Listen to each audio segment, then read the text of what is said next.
L'objectif de ce cas d'usage est d'éviter de perdre de l'information suite à des réunions.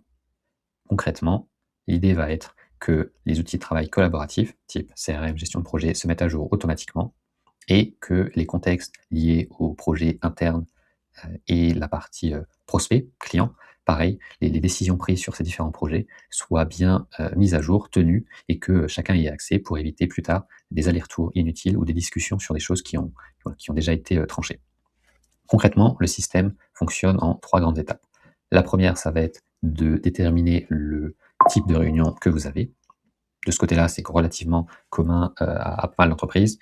Il y a les appels avec les clients, les appels avec les prospects, des sujets par pôle et puis, ensuite des sujets, voilà, plutôt transverses avec, plusieurs sections de l'entreprise.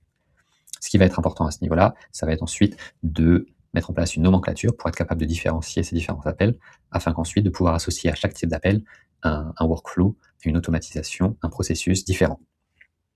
Une fois que vous avez mis en place, voilà, cette nomenclature et décidé un peu des différents workflows, il va y avoir 2 types de workflows pour chaque appel, de routes finalement.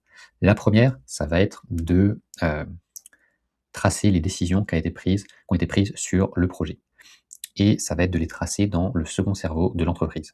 Pour les personnes qui ne sont pas forcément à l'aise avec ce concept de second cerveau, j'ai créé une ressource entière pour, voilà, expliquer, son fonctionnement et son organisation et son intérêt pour l'entreprise. Ça sera, voilà, en description ou adjoint à cette vidéo.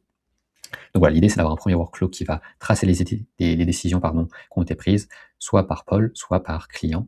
Et l'idée c'est pas de faire un résumé de la session, mais vraiment juste de noter les décisions clés, heu, sur, voilà, à telle date, telle personne, enfin en tout cas, telle équipe a pris, telle décision ou alors à telle date, on a pris telle décision pour tel client ou le client a décidé de nous a fait tel retour pour avoir encore une fois voilà, un cahier de bord, par projet, par client. Encore une fois, cette organisation, c'est à ajuster en fonction de chacun.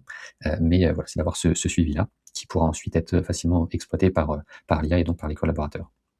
Le second sujet, donc comme je disais, sur la partie outils collaboratifs, donc CRM et gestion de projet. Et là, pareil, ça va être propre un peu à chaque entreprise. Mais l'idée, c'est encore une fois de, voilà, de bien cartographier les différents types de réunions et ensuite les process que vous souhaitez y associer pour que ça se tienne à jour automatiquement. Typiquement, sur la partie CRM, il y a pas mal d'outils voilà, d'enregistrement de meetings type Clap qui le font de manière, enfin, qui ont des fonctionnalités pour ce genre de choses de manière native. Par contre, sur la partie gestion de projet, ça reste forcément toujours quelque chose à créer de manière custom.